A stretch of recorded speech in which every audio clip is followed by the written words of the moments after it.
Greetings, grapple fans, and welcome to the Lost Art of Wrestling Halloween edition. Yay! Thanks, Bunkle. Kayfabe. Fuck you. I kind of feel this may be revenge for December to Dismember. I do kind of feel this is payback. I chose this based on one thing and one thing alone. We know. We know what it was, but it's not on the pay-per-view. Well, part of it is. Well, None of the actual commentary is. No, but even still, the story itself is pretty entertaining. True. yeah. But that comes later. Oh, yes. We're taking you back to October 24th, 1999. Thanks, Bunkle. You're welcome. A time when everyone thought we were going to die of the Millennium Bug. And everyone was getting ready. This is true. But it's okay, because the Millennium Man saved us with the old glory powerbomb. But we're going to journey to Paradise, Nevada, in the same place they held WrestleMania 9, but indoors this time. Hey. In front of 8,864 people. Thrilling. It's Slim Jim's Halloween Havoc 1999, as they keep referring to it on the show, where our inanimate animals come out to play. Are you ready, kids? I'm not. No one is or was. No. Yeah. I mean, I'm not a massive WCW expert, Neither am I. but I kind of had sort of semi-high hopes for this because I've never seen this pay-per-view before. We reviewed it, and I'm aware that Halloween Havoc is one of their upper tier sort of pay-per-views. Yeah, but this is WCW, so I didn't really have any hopes for it, to be fair. It's fucking Russo. I was unaware that it was Russo at this time when I suggested it, but it's kind of evident from the very beginning. Yeah, it's Russo. It's basically just Russo through and through. It's everything Russo. Well, Russo Ferrera, isn't it? Yeah. Russo forever. No, Ferrera. Oh, Ferrera. Ed Ferrera. Ed Ferrera. Yes, sorry. He was Oklahoma later on. Yeah. Oh, yeah. Oh, well, earlier on in the year. But no, we start with a promo, the Sid Vicious and Goldberg feud, and Sting screwing Hogan to win the world title. Because Just like 1997. yeah, because Hogan's important. Even But now. yeah, less said about Hogan the better. Yeah. Especially in terms of this pay-per-view. Which we'll get into later.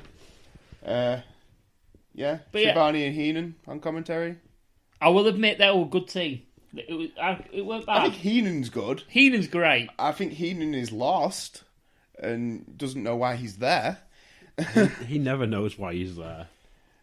But Apart from the fact Yeah. tonight, he doesn't want to sit here join with Shivani on that. He wants to see someone get hurt. Yeah. yes, that is true. That is what he says. Yeah, he doesn't want to see Oh, look at that set. I think I love the blow-up set. I thought the set was good, actually. I love the We set. also have it on the background, by the way, just in case Yeah, you're wondering so- why I said that. Yeah, but we had the set. It's like an animatronic sort of like devil sort of thing pushing around an inflatable pumpkin. But it's an inflatable. It's really yeah, weird. I think But it's it still quite snorts. good, though. Like Ric really Flair's it's- wardrobe, not wardrobe. It's wardrobe stash even Yeah, later on. yeah. But I actually think it's better than about at least 99% of the sets that's used nowadays in WWE. Certainly, That's it's 'cause certainly we more. got the HD era.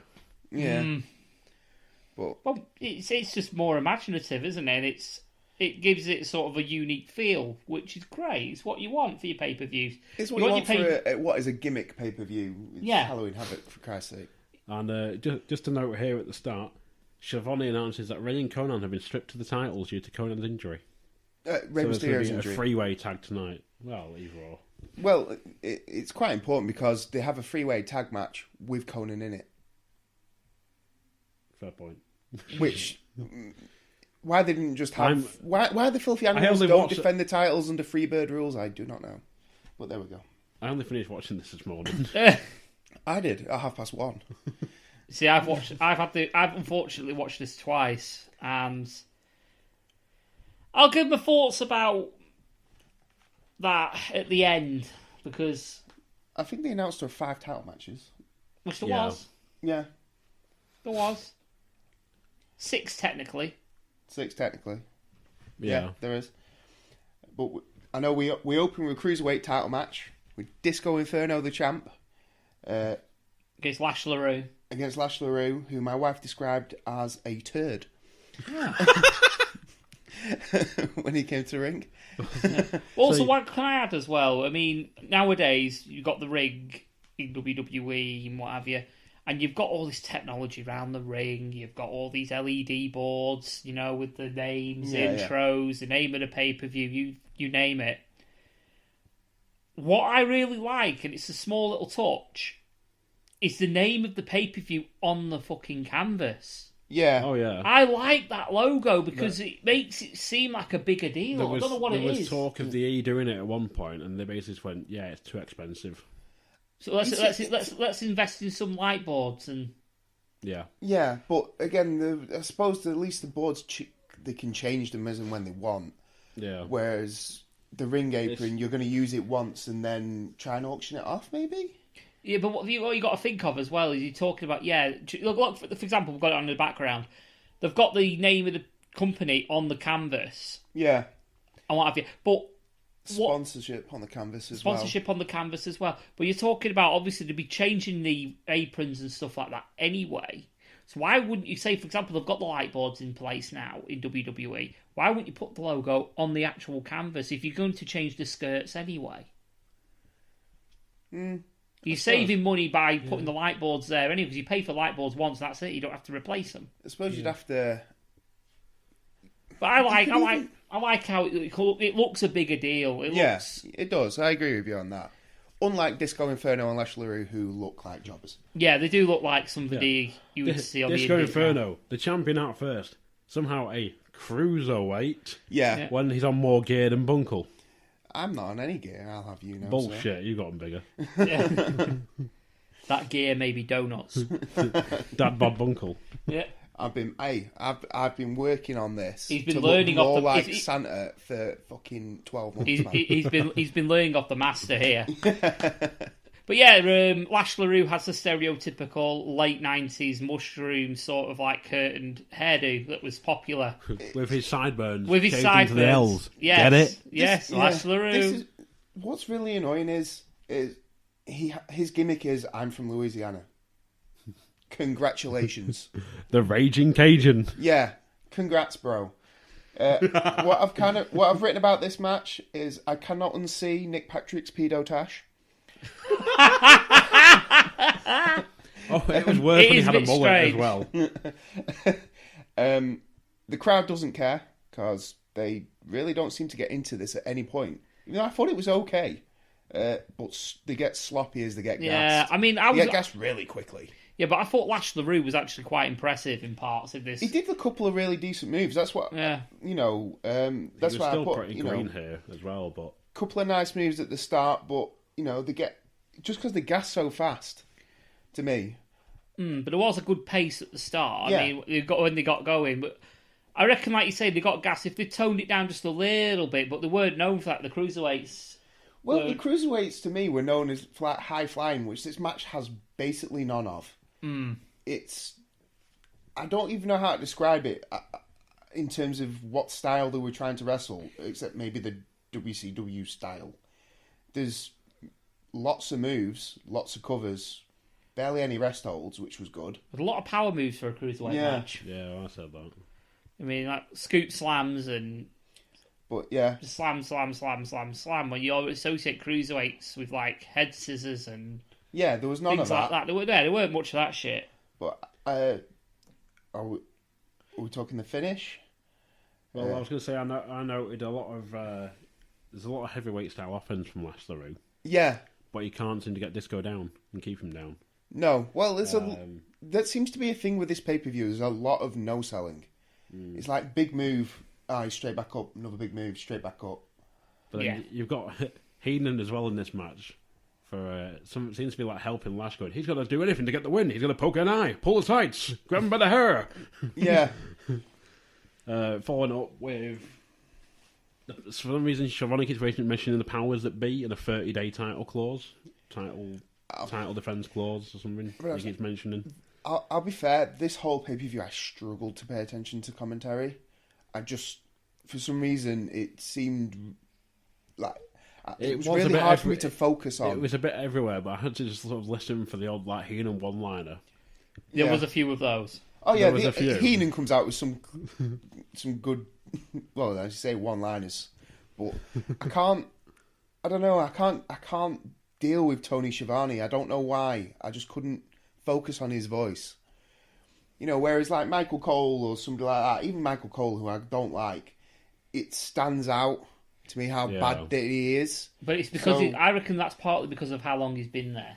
Could be. So you associate that. That sound. I mean, he's been there for nearly a quarter of a century when you think about it. Yeah. It's getting towards, so... This I liked. Yeah, I mean, Lash LeRoux in parts looked like a fucking star. Yeah. He did look the real deal. And he's got that size at this point here where he could work cruiserweights and he could work normal matches. But obviously, WCW booking. You know, if you weren't Flip the size to do, bro. Well, a little bit of flip to do's. But WCW, if you weren't the size of a fucking skyscraper, you weren't getting pushed to the moon. Yeah, true. You know, so it's just one of them. But yeah, like I say, I think Lash LeRoux did look decent. Disco Inferno didn't look too bad. Don't get me wrong. He weren't that bad. He weren't that bad. In my opinion, anyway. Well, at one point he goes to the last dance, which is the stunner. Yeah. It's reversed into a real nice backbreaker. But then Lash LeRoux goes for the Blue Thunderbomb, which I think it's Schiavone shouts, "That's his move!" No, it's not. Yeah. It finishes the Whiplash, which is a Samoan driver. Oh, right. Because he's Lash LeRoux. Right, okay. Whiplash. Well, that's Let that sink in for a second. Whiplash. Lash LeRoux. Well, as I say, Disco picks up the win with the... Well, yep. To describe the finish of this match, fuckery and botches. Last dance, Disco gets the win in 7:35. Well, I'll be honest with you. For us, pace wise, weren't bad. It was okay. They got gassed. Pace wise, was okay. I can't disagree with that. It slowed down considerably. The longer it went on. The longer it went on, the more gas it got, and the slower the pace got. But initially, to get you going and get you into the pay per view, it did its job. I think it kind of did its job. It thought it was fairly enjoyable, the match, for what it was. I mean, I've not known any knowledge whatsoever of WCW, so I'm going to this thinking purely as a wrestling match and not knowing anything behind the storyline or anything like that. Just on its own, I thought it was half decent. This is one of those matches that they'll set it up on Thunder. Yeah. Because they'll have some sort of random cruiserweight tourney they won't have told you about, and basically gone, yeah, if he wins, he gets to face the cruiserweight champion on Sunday on the Thunder before. So there's no story going in anyway, so... Not really. There never is with stuff like this. Yeah. It's just a afterthought, isn't it? To get the crowd going. Or supposed to, anyway. Yeah. But yeah, it was overall, I didn't initially put 3 out of 5. I was actually really enjoyed it. But, second viewing... I'm going to knock it down 1. Oh. To a 2? Yes. I gave it 1.5. And I literally put, tried too hard. That was my opinion. I thought it was okay. I don't think... that. To be honest, as you'll come to find out, that's a really good score for this pay-per-view. Is that where the match factors in? Yeah. But, I gave it 1.5 just because... I don't know. I expected cruiserweight wrestling. This was a heavyweight wrestling match. Yeah, it was heavyweight. Yeah, it was heavyweight wrestling by cruisers. Well, they're not cruisers. No, they're not cruisers. I don't think. Disco's definitely not a cruiser. No. Coxie, what did you give it? I didn't even put my ratings down, but I'll give it 2. Fair enough. But there's some more fuckery at the end as well, where Lash LeRoux gets a loss, and then for some reason... decides to put his do his finisher to Disco on the belt, Oh, yeah, I saw that. even though he's the face. Yeah, that won't mind, but it's literally, he gets pinned, bounces straight back up and does that. There's no selling of Disco's finisher, which make Disco look really weak, and he's your champ. So that actually pissed me off, to be honest. It doesn't make any sense to me. Fuckery, botches. Botches of fuckery. Are we Finish. Are we moving on? Yep. So, cutting to backstage to earlier today, we have Perry Saturn dressed like a militant political activist, looking like he's about to play golf, as you will see momentarily. Oh, this is the Benoit and Malenko promo, isn't it? Yeah, he's conversing with ECW. Sorry, I'm in the Revolution. And all they do is tell Douglas they want out. Yeah. Out of what? We don't know. The Revolution, isn't it? Probably. Yeah, more than likely. But, yeah, it did nothing, and they tried to explain it on commentary, and it was just like, doesn't matter. Shane Douglas isn't even here. So... Yeah, I mean, it's a Revolution, and they've got a storyline with the Revolution, but the leader's not there. Yeah, it's dissent in the ranks, but Shane isn't booked tonight, so we can't have the match. Fucking stupid. First thing that comes to mind is seeing Perry Saturn. We are the nation. Yes. The nation of domination. You stupid hat. Yeah, I'm watching the Attitude Era in a minute, so I'm like, yeah. Yeah. Yeah. Just a little bit Farouk. Tag title match street fight? Yeah. Yeah, the three-way street fight. You've got Hugh Morrus and Brian Knobbs with Jimmy Hart versus Harlem Heat versus Konnan and Kidman, even though they've been stripped. They are coming out as champions. Yeah, go out with the belts. So, apparently the Freebirds rule is a thing here at the minute. But it's not, because they consistently say they're not the champions, they've been stripped of the belts, it's a vacant title. But they're wearing the belts. Which is confusing for the live crowd. Yes, which is confusing for the live crowd. And we cut to backstage with Harlem Heat. Booker T, we won the gold, sucker! Yeah, Booker T deserves way better than this. I'll let you finish that promo off yourselves. Yeah, they're 9-time champs at this point. Why do they need it? Yeah. Surely at this point they should have broken up. This is after they broke up. So this is a random, they got back together for this match. Yeah. Oh, well, Jesus. if not this match, like they carried on like teaming up. Because Right. I think it was '98. They had this whole like blow off thing where they broke up Harlem Heat, but then Booker T had like a really successful singles run with like the TV belt and stuff. Right. And Booker then- T deserves way better. Yeah. Booker T is really talented, especially at this point. But this match, he does not get to show that at all. No, because it's a fucking schmoz. I have literally written clusterfuck. There's even a rope break on a pinfall in a street fight. Clusterfuck. I actually wrote clusterfuck as well. How do you get a rope break in a street fight? No one knows. No one knows, yeah. Bullshit. The first thing I've written on this is screams clusterfuck. Screams clusterfuck this match from the get-go. Yeah, and it is. It's an absolute... Yeah, Hugh Morrus and Brian Knobbs, I have no idea how or why they are a tag team and why they're coming out in Halloween masks. With Jimmy Hart. They're of part all of people. a faction called the Family. Yeah, but they don't fit. No, they don't. They don't fit together. They just look like two random guys they've put and gone. They look like a "You." WWE tag team nowadays. To an extent, yeah. They've just literally gone, you two. Tag. It's like, why? Nobody knows why. It's just, you like... Yeah, it's like, you want a match? You want a match? Yeah. Tag team, player! Yeah. Teddy Long, where are you? This match is such bullshit. Yeah, it's not good. I mean... Has anybody actually made any notes? Can I Yes. just ask this? Just a few, but it's just spots. That Essentially, Harlem Heat come out, and we get a recap of Harlem Heat losing to the Filthy Animals on Nitro. Yeah. And out come the Filthy Animals. Creepy Kidman with the old school video camera. And Konnan. Still with the belts. Yeah. Yeah.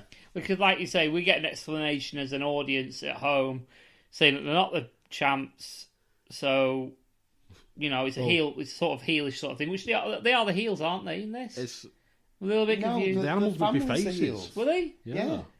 The family's the heels. I thought. It's sort of weird booking, because if you go later on into the pay-per-view, they certainly don't act like faces. No. So it's a bit weird, so I don't know. But I did sort of know, still the belts, even though they've been stripped of the belts. Yeah. Russo. Yeah. Yeah. Fuck's sake. I've literally, other than saying it's a clusterfuck and the whole rope break and a pinfall, I have one line on this whole match. I made some sort of semi-detailed notes. To be fair, I didn't think this match deserved any. It's god awful. I literally made notes to detail the actual clusterfuck that this match is. Yeah, but that's why I just could not be bothered. It was too stupid. It was too much of a clusterfuck. It was just made no sense. It was fucking. It just didn't make sense. None of it made sense. None of it made sense. The participants, it makes sense. You got one. Shivani's on commentary saying that the Harlem Heat weren't originally booked into this match. They must feel really good about Rey Mysterio's injury because that's why they got added to the match tonight. What? So would they not advertise as being in this match? Was this match even advertised at all? And that's the case as well. You're one of your biggest stars in the company at that time. Booker T did not have a match on one of the biggest pay-per-views of the year. Yeah. Until a few days ago. Here we go, Creepy Kidman. Creepy Kidman with his voyeurism. Voyeurism. Voyeurism. It's a word. Yeah, it's right. Voyeurism. It's a word. It's a word, damn it. He's probably the one that was filming the segment for ric-flair. What have you? Well, we'll go on to that later. But, yeah, that lovely angle. We'll get into later. But, yeah, this match. Oh, God. So what have we got of note for this? First of all, to start the match, to sort of go through, Booker T's out with Konnan. Brian Knobbs falls off the ring apron for some reason, and what the fuck was that moment? It's just Brian Knobbs is shit. Pretty much. Yeah, it's Brian either that or Knobbs he is slips. shit. I think it is the fact he's shit, but you'll see it in a moment. And obviously Konnan gets injured in this. Is it a separated shoulder he gets? I at believe some so, point? Yeah. Which leads to an interesting one line about Bobby Heenan. Yes. You know what they did to Old Yeller? There we go. What the fuck was that? Yeah. Completely. I attacked the guardrail. I attacked the inanimate object. I'm sure you meant to use inanimate objects to attack people in this kind of match. Pretty much. Not attacked inanimate objects with people. Booker T throws Brian Knobbs into some unsuspecting woman stood at ringside. Why she's there, we have no idea. There's fuckery everywhere. Oh, for some reason, there's 2 referees. But more on that later. Yeah. Yeah. Which, I'll be honest, is there anything we need to actually comment about in the action? I mean... No, it's just shit. It's just a schmoz. It's a schmoz and there's fuckery everywhere till the very end of the match. Where, where you've got Harlem Heat and Brian Knobbs in the back, and you've got Kidman, Konnan, and Hugh Morrus in the ring. Yeah. Now you get a pinfall at the back when is it Stevie Ray? Stevie Ray throws a mummy at Brian Knobbs and then pins him. The ref counts to 3, but the crowd can't see this, so they don't know what's happening. No, so the announcers are saying we've got winners this side or the other. They're shouting it over the thing, and then all of a sudden they're coming out, and then the bell rings. You don't see it, but there's a 3 count. Hugh Morrus is pinned. Yeah.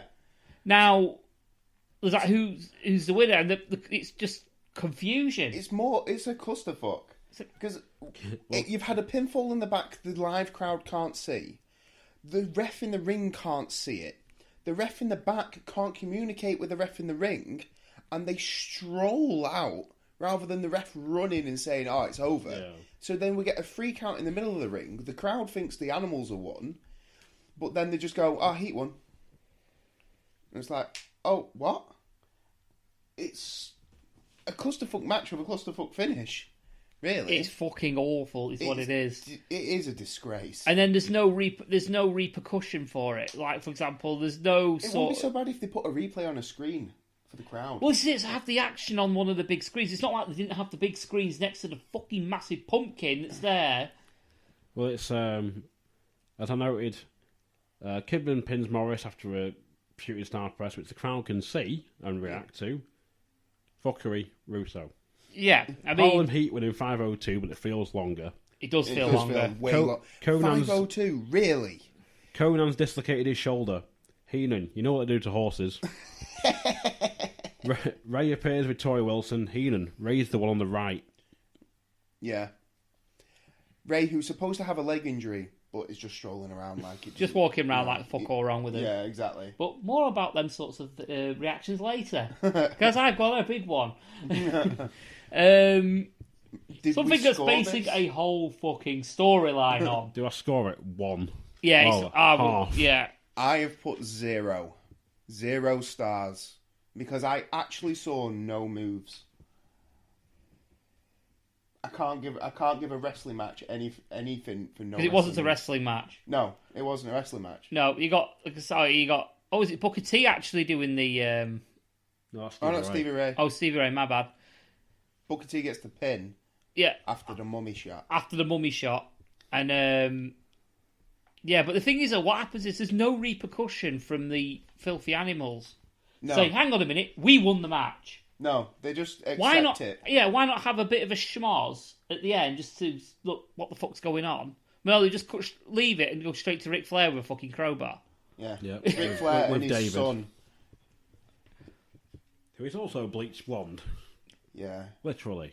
Fucking hell. The son that was a bitch. Yeah.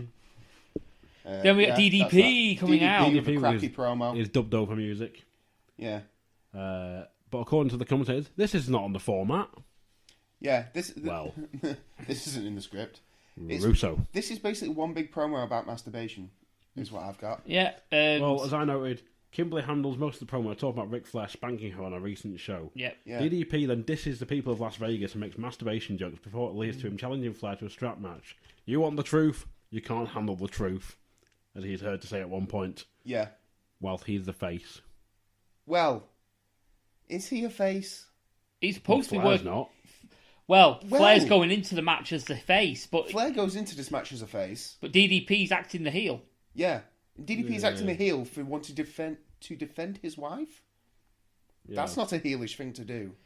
That's a face thing to do. Let's say Flair's coming in as the face, working as the face, but he's the one that's doing sexual assaults. Yeah.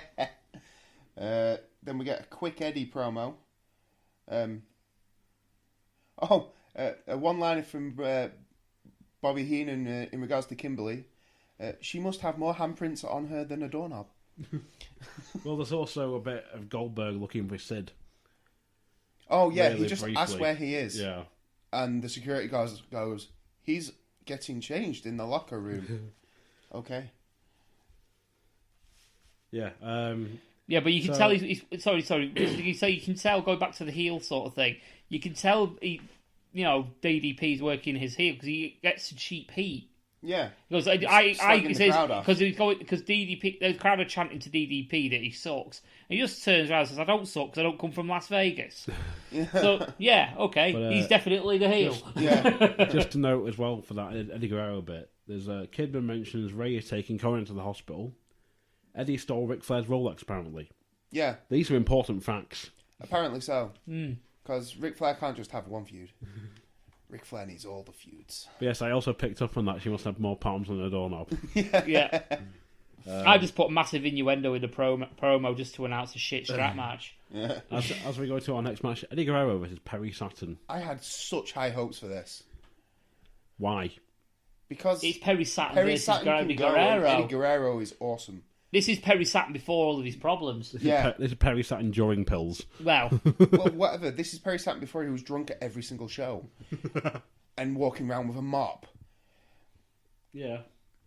I had really high hopes for this. Yeah. I put very technical affair, unfortunately at a slow pace. Well, as I noted, Eddie comes out wearing Flair's Rolex. Yeah. He hands it over to Heenan as Tony can't be trusted. Fuck's sake.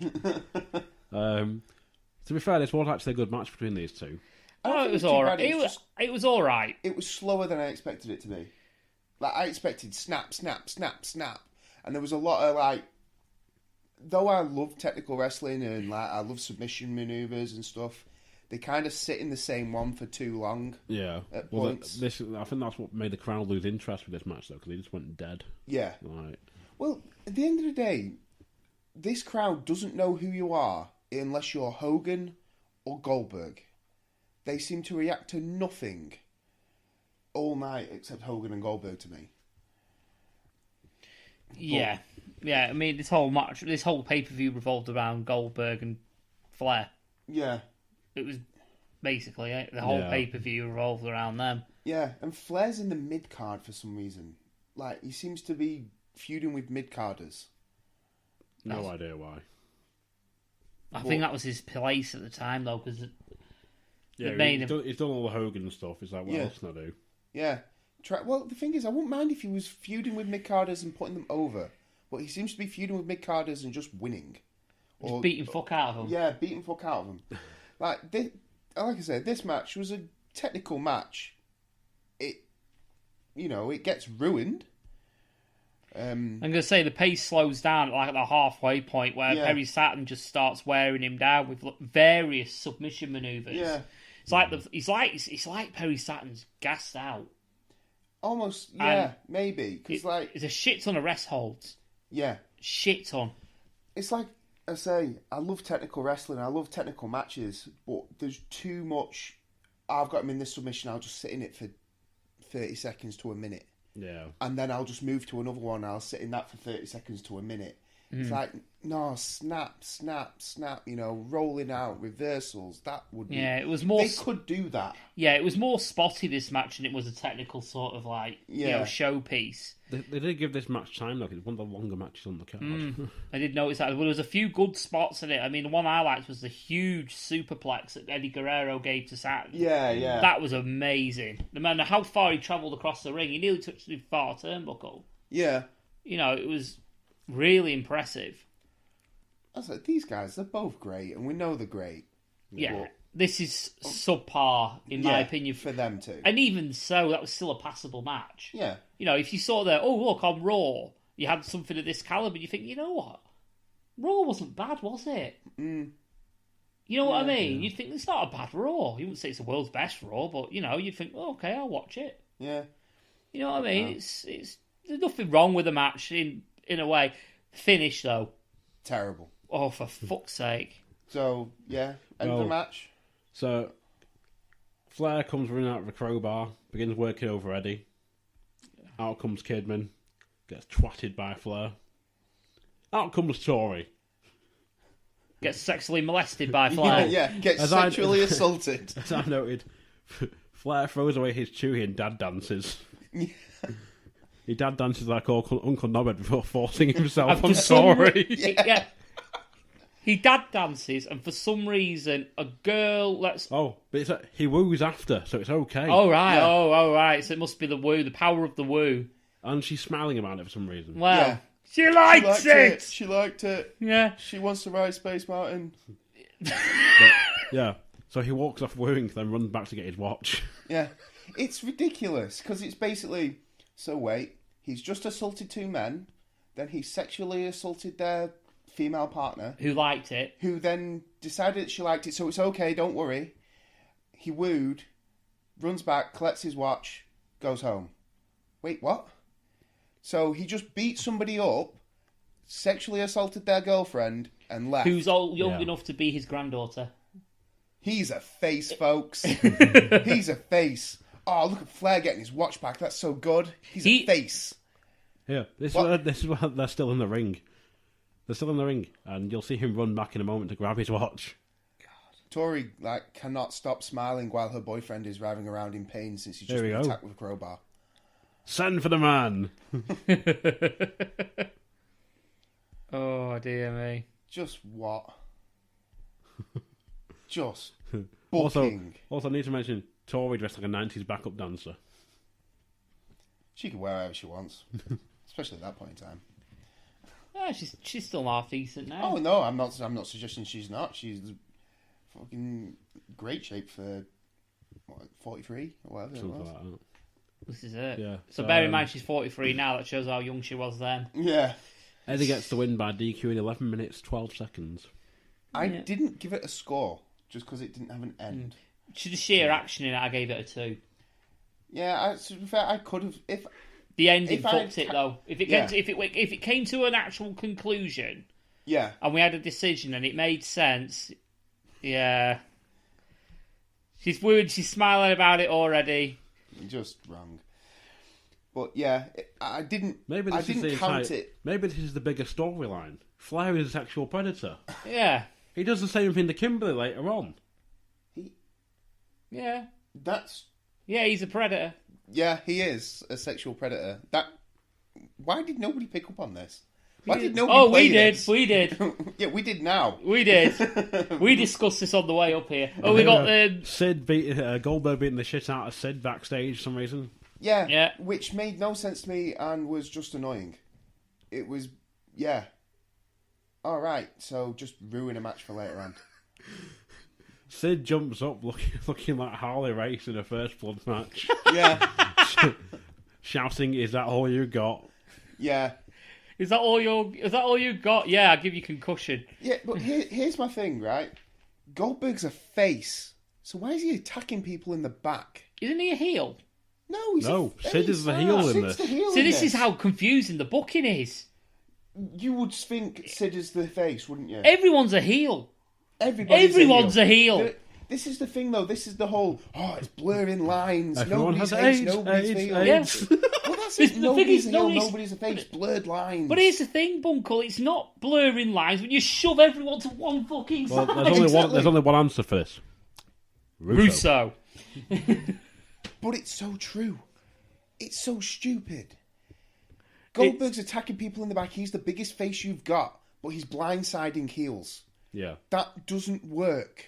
It's never worked. No. It never will work. Oh, they're all tweeners. Bullshit. Bullshit. And Buff Bagwell. out comes Buff Bagwell with himself spray painted, airbrushed on the back. You're just a shit Good Rick God. Rude. Shit Rick Rude. I wouldn't even go that I far. know. No, Rick Rude is so. This guy doesn't have the talent Rick Rude has. Exactly. In his baby finger. Oh, dear. Now, this promo pissed me off because it's half promo, half shoot, or it sounds like a shoot because he's like talking about those two writers in New York. The writers from up north, yeah. Yeah, Which and the it's crowd like- are confused by. Yeah, it's like, oh god, Russo, you bitch. This is back in the day when most people weren't aware of the backstage politics. Yeah, You know what I But mean? You're having this is all based on backstage politics. This promo is based on backstage politics. This whole fucking pay-per-view is based on backstage politics, as you will find out. Yeah. The crowd are confused, though, by him saying this. Then he demands to face Jeff Jarrett because he returned recently after getting a nice payday from the E at the time. So what's Yeah. he saying? The people in WCW were skint? Because I'm pretty sure that a lot of them were on guaranteed contracts. Yeah. But yeah, so Jeff runs out, kind of gets run off. Luger comes out for no reason. Well, Luger tries to make the save. Well, And then- But he's a let's- heel! But he's a heel. He's a massive heel. Exactly. But he comes out to make the save. Okay, and then he... Why? God only knows. Fucking Luger. He's trying to make the save to save... He's trying to save Jeff from Buff. No, he's trying to save Buff. He's trying to save Buff Yes, from Jeff. yes. But Jeff's already been run off, basically. Buff gets the better of think- Jeff. Here come, like I say, you got Jarrett comes out with a guitar. We'll double check. It's... Oh, So we've got this segment on in the background now. Jarrett's out in the ring. He's just been Buff is all over him here. Jeff selling like a knob. yeah. The Sorry, go-to I'm thing- not a fan of Jarrett. No way. It's the go-to thing in wrestling. You don't agree, just sell like a knob. Yeah, Just sell oversell like everything. Jarrett. Or feign an injury. What's that you want me to lose? Tore my quad. Yeah. But yeah, Buff clearly gets the better of Jeff for the majority of this. Oh, yeah. Then for some reason, Luger comes out. I'm going to say he taunts him doing his strut, and then... Oh, yeah, that was it. That was another one of the Buff's comments. You want to talk about stroke? I'm like, oh, God, you really... Here we go. Jeff Jarrett's done one move. One. And Luger comes out to make the save, picks up the guitar, misses Jeff, but misses Buff as well, and twats him with the handle. And then smashes the guitar on the solid neck, which I said probably hurt like fuck. It probably gave him a concussion, and then he smashes the guitar on the turnbuckle because Luger. Well, then, as I just noted, proof that Bagwell shouldn't cut promos. This was awful. It was terrible. But at the same time, there, when you think about it, he smashed the guitar, and he drew the same amount of money with one guitar as Jarrett did with 1,000. That's true.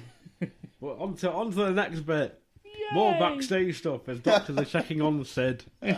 He shoves the doctor away and flips over tables while yelling, "Let him bleed, let him bleed." Yeah. I fucking love Sid when he flips like this. To be fair, Let him promos bleed. are awesome. Let him bleed. To be fair, this bit and other bits like from the actual feud remind me of simply of Homer when he goes to into space, and he's talking about this. Like, as long as I don't send that damn planet with the apes on, and he's going, "Oh, Statue of Liberty. That was our planet. You blew it up. Damn you! Damn you all to hell!" And just starts crying. And the other way that would be any better if Stiz just started going, "Let him bleed! Let him bleed!" and just starts crying for no reason. Like the same with the car. Like the first week he's going, "Goldberg! Goldberg!" And the second week, that carving happened again. He's like, "Why me? Why me?" But on the third time he starts crying and starts going, "Ah!" That's the only way it'd be any better. Starts jumping up and down on it. Yeah. Question for the barbecue chef. Don't you think there is an inherent danger in sending underqualified civilians into space? I'll field this one. The only danger is if they send us to that terrible planet of the apes. Wait a minute. Statue of Liberty. That was our planet! You maniacs! You blew it up! Damn you! Damn you all to hell!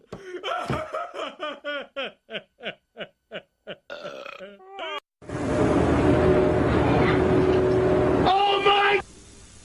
What happened to my car? Goldberg! Where are you? Goldberg! Goldberg! Goldberg! Hey Moses, where's my car, man? Space 22, man. 22. 22! Oh man! Oh man! Oh idiot! Oh idiot! Goldberg! Where are you? Why me? Why me? Why me? Yeah, to be fair, I've never actually seen any of Psycho Sid until now, until watching for this pay-per-view. Yeah. He is so funny. He is amazing. Fucking gold, isn't he? He is brilliant. I don't care how limited he was at anything else. Just have this man talk. Just talk bullshit. Yeah. Have him do stand up. It's not only that, it's the during Matt's grunts where you hear his and it's like the close up, you just see him like gurning on chewing gum. It's like he's scraping someone's face going Oh, for fuck's sake. Yeah. Elsewhere in the arena, we see alone Eddie sitting on some random steps, telling Rey Mysterio to return to the arena. Yeah. Ominous. Russo. Yeah. You say ominous, I say Russo. Oh yeah, Russo. Follow up next by the match of the night. He said sarcastically. It's Mr. USA, Bob Armstrong. Brad Armstrong. Brad Armstrong. I originally wrote Greg because I'm sure they call him Greg on commentary.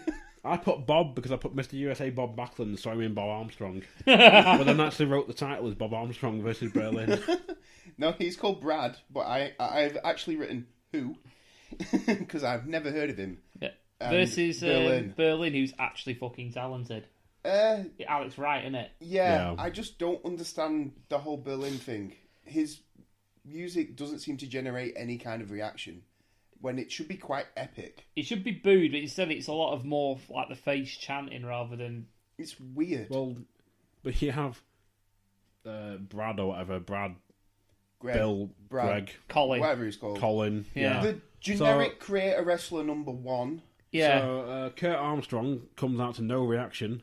And He's got his grey top on that he probably bought from a tourist shop. way too big for him. Yep. He's probably nicked it. I push the sleeves up, make it fit. I don't understand why this man's on a pay-per-view. I don't understand who he This is. is set up from the previous week. On Thunder. Yeah. They explain this later after he's come out. Apparently, I don't know if he won on Thunder or something, but dude, be less generic. This is Give me someone interesting. Not this guy. He's the job about Jim Duggan, essentially. Yeah, it is the job of Jim Duggan. Yeah, it's like he's from a wrestling family. Right, well, explain that to us. Let us know this, commentators, before halfway through the match. Berlyn's entrance is far too good for somebody who, like, is low card. Berlyn out with like some sort of 90s filter. Yeah. Yeah. With the bodyguard, who they just call the bodyguard, and talk about how big he is. Yeah, I'm sure He looks like a he's shit not- Kevin Nash. But he's not You that get big. you get the odd jab from Heenan at points though over time, going, he's built like a wall, and then just go, oh, he's called the Wall. And it's a whole Berlin. Oh, the Berlin Wall. Doy. History. Yeah. This match is just full of fucking stereotype. I'm going to say it now. Yeah. You know, because I've written it down. I've just put, oh, look, Foreigner is the heel. USA, USA, USA. Yawn. Yeah. I mean, and then I put a mini rant in my notes. I actually wrote a mini rant in my notes. I just put one trope I hate in wrestling. If you're German, Eastern Bloc, or Russian... What was that singer called who did that song? Dennis something. Dennis, shit.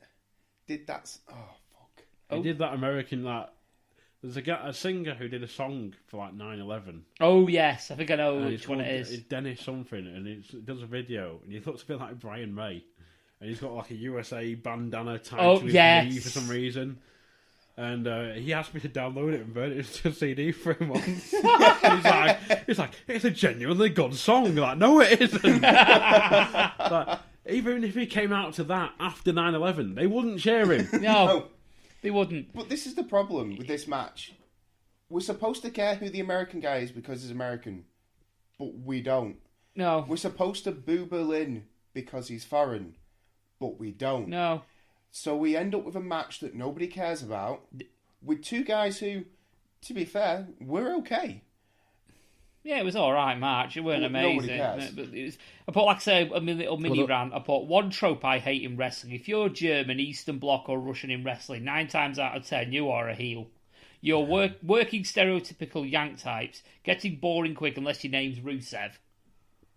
Yeah. Yeah. To be fair, even Rusev struggles. But he's not boring, and There is a thing with this though with Berlyn where I think the commentators note is like he refuses to do any promos in English. Good. Because Good. But that's his character. That's his gimmick. That works. That's what I mean. I mean, at least that's. I like that. Okay, fair play. I like that. To be fair, like you said, I've actually put it was a really fast start, but it slowed down quite quickly, and I assume that's because they were told to. Yeah, you could hear someone fart in the fucking crowd if you wanted to. You really could. Just nobody cares. I'll have to see if I can dub in the Vampiros for CML, whatever else, Triple Mania. But yeah, Whilst he's on commentary. Yeah. it's I've just noticed as well, the top part of the arena is blacked out. Yep. yeah. Is there no one in them seats? Nope. There's one production guy sat eating a sandwich behind a curtain going, I've got a great view. But yeah, there's not much to say about this match really. Berlyn works the heel. Brad Armstrong is there. Yeah. He wins. No one cares. And then the Wall attacks him, and that's it. Pretty much. Oh no. As I've noted, Oh, This could have been on Nitro, but It could have been on Thunder. it probably should have been. If this was in WWE, it was on Heat. I have nothing to say about the match other than the fuckery finish, though. Berlyn goes for the neck breaker, which is his new finish. Armstrong, but Colin, Dan, whatever he's called, Jeff. Dickhead. We'll call him Dickhead. Yeah. Him, that guy. Randy. So Berlyn goes for a neck breaker on him, which is his finisher. All he does is hold on to the top rope. Yeah. Berlyn falls down, and you just see the lot of he sort of thinks and goes, "Let's cover him," and gets the free. Yeah. Yeah, out of nowhere. If that doesn't shit on your own finisher, I don't know what does. Not only does it shit on your own finisher, but it makes Berlyn look incredibly piss poor and weak. It Like does. the guy the guy Bob, whatever he's called. I can't remember any big moves or any actual suplexes or anything he does. He's like that sort of a jobber you'd make on SmackDown versus Raw for yourself because there was no one on there that was a jobber. Yeah. Yeah. Not that I did that. Yeah, but he is. It's just crap. It's crap. And then, yeah, I say they beat him up to end. Yeah, Bill and LeRoux kick the fuck out of Armstrong. Yeah. The crowd boos because the foreigner stands tall. Yeah. Yeah. I put 1 star. I did. I think I did as well. Yeah, 1 out of 5. I put Brad Armstrong wins after 2 moves. Yeah. 2 moves. Fuck this match. Shane Berlyn was decent. Yeah. He deserves a lot more, but they don't care. They just don't care. I think they were building to push Berlyn towards like an actual possible main event, but of course, politics will just hold you back. Absolutely. Yeah. There's no way they've somehow the Wall got a match with Hogan. Fucking hell. Oh, Jesus. I'm going to say you can tell those two are heels anyway because they're wearing shades. Yeah, that's true. Yeah, they wear shades. But to be honest with you, probably Brad Armstrong is probably one of the few people you can actually define as an actual face. Yeah. Yeah. But he's only a face because he's American. Yeah. Yeah. But, yeah. And probably Lucy didn't give a flying fuck about him, so they didn't want to blur the lines with him, so fuck him. Leave him in the wilderness. I have no idea if he did anything after this or before it. He's one of them. They've just brought him in willy nilly to use him every now and then for stuff like this. Like the old school jobbers. Here we go. What's the finish? Hold up the rope. What do I do? Oh, cover him. What the We're fuck just was in that? stunned silence and Oh my disbelief. God. I can't believe we had enough to say about that match that we talked through the whole match. I think it was more slagging it, though. Well, yeah, but that's because it was terrible. Well, we've got an awesome promo coming up now. Oh, yeah. We've got an awesome promo coming up. Flair getting interviewed Oh, yeah. about the filthy animals. Yeah, well, he's talking about the second storyline that he's in tonight. Yeah. And taking his watch back. It's pretty much a standard Flair promo. It is. He talks Bang about... numbers. Yeah, so he talks about... He does actually, to be fair, touch on both storylines in this promo. Yeah. Which you don't see very much anymore, where you see him sort of like wrestlers in 2 separate storylines. Well, technically, he's in 3 storylines. So, Rick, we're going to set you up as a sexual predator. Well... That should be your A story. Your B story is you and the filthy animals. Your C story is you and DDP. Yeah. Go. Yeah. But I woo, so it's okay. It means consent. Yeah. But he put in partway through that promo, he goes, Tory tasted a little bit of what Flair was all about, and I just put, what? Borderline rape? Oh! Jesus! To be fair, he mentions his strap match, and then the one quote I took away from that was, there's lots of roos, followed by Diamonds Are Forever, so's a Nature Boy. Okay. Just go to TNA. Yeah. He did. Yeah, exactly. Up next, we've got Stevie Richards versus Rick Steiner for the TV title.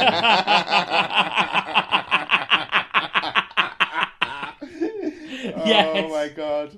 Yes. And again, we had the champion out first. Yeah, Steve Richards comes out with the belt. A running theme for tonight. Which is, normally, like I say, Challenger comes out first, normally. Well, no, we want challengers to come out first. But it doesn't happen at any point in the show. No. We I'm don't... not to tell a lie. Tag title match, even though they weren't the champs. Oh, yeah. It was hung up at the time, wasn't it, the belts, so... But yeah, Stevie Richards, Rick Steiner, the dog-faced gremlin. It's just... I don't know, I've got a lot of notes here. I do not. I have one line. I went into very, very, very much detail. But what I will, to summarise it, it was a half-decent match, from memory. It was too slow. It's the longest match on the card, if I remember rightly, by 1 second. Wow. Steiner out next with his Not Welcome to the Jungle music. Oh, yeah. Yeah, it's not... It sounds very much like it, but it's not. Yeah, We assure you it's not. It's the cheap market version of it. Yeah. It's on the same CD as the Fields of Athenry. So yeah, I've not much really to note of this match, other than Steiner's a bit of a chicken shit at first. Yeah. Yes. Which I suppose is good because he is the heel. Yeah. Yeah, actual heel and actual face again. They finally start though, and Steiner hits all of like three moves, and Schiavone chirps in with, "This is a clinic about how to be a power wrestler." He does say that, yes. Yeah. Weird. Yeah, he does. He gets gassed quick as well. Yeah, standard. Yeah, standard Rick Steiner. I'll be honest with you, I've never been a fan of the Steiners. Never Way been a back fan. when they first started, I can see... now I've seen a couple of like their really early matches as tag wrestlers. I can see why people like them. I can see why people became like, thought, oh, these guys are going to be big deals. Especially Scott. Yeah. But then, yeah, they just seem to descend into nothingness. The problem Like here, nobody gives a shit. The problem with Rick though is when he came to WCW and they split him up, he pretty much just went on like a mid card thing with like the TV belt. Yeah. Where he basically just like Randy Orton, where he somehow wins clean every time. Even though you don't want him to, he just does. Yeah. I just thought this match was really slow considering it had Benoit in it. And it was quite slow. That's because of Steiner. Yeah, it'd be down to Steiner Rick, wants that. to wrestle slowly. Look, if he went at pace, he'd be blown up within 2 seconds. Yeah, but he doesn't look like he's in bad shape. There was there's some stuff of note I made, which is there's a good suplex by Benoit followed by a dive, some fuckery and back and forth, but nothing really happens. Yeah. But then there's a whip to the corner. Benoit goes to drop kick him, and you can see the look on Steiner's face. He goes, "Shit, I meant to walk into this." So he evidently walks out into the drop kick, and he's like, "Oh God, that looks awful." Yeah. He goes for the heel hooks, which we saw before. Heenan, let's put it this way: Steiner's having a ball because he's having a fight. Yeah. To be fair, there are a few points that I really didn't like in this match, especially at the end when you consider Benoit takes an unprotected chair shot to the head. It was a love tap. Whatever, I don't care. It's just. Have you seen how weak the chair shot is? It's like the poker I know, dome. but I don't care. Dude doesn't need to be taking unprotected chair shots, especially like in today's day and age. Well, I know this wasn't then, but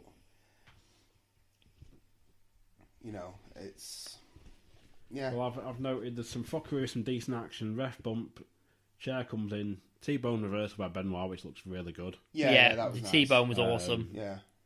Falling headbutt, but Steiner moves the chair, which looks like it was in the wrong place. It would have took his head off. Yeah. Yeah. Yeah. That looked sore. It did. It did look bad. Weak chair shot by Malenko, who's running. Well, this is it. More fuckery again. Another run in. Walks to the back, and Steiner gets the cover for the win in 12:50. Saturn comes out, still looking like he belongs in the nation. Yeah. Yeah. Even though he's just wrestled a match. Yeah. They then hug it out, followed by a High Shane reference. Where is Shane? Which made me instantly think of The Room. I did not hit her. I did not hit her. Oh, hi, Mark.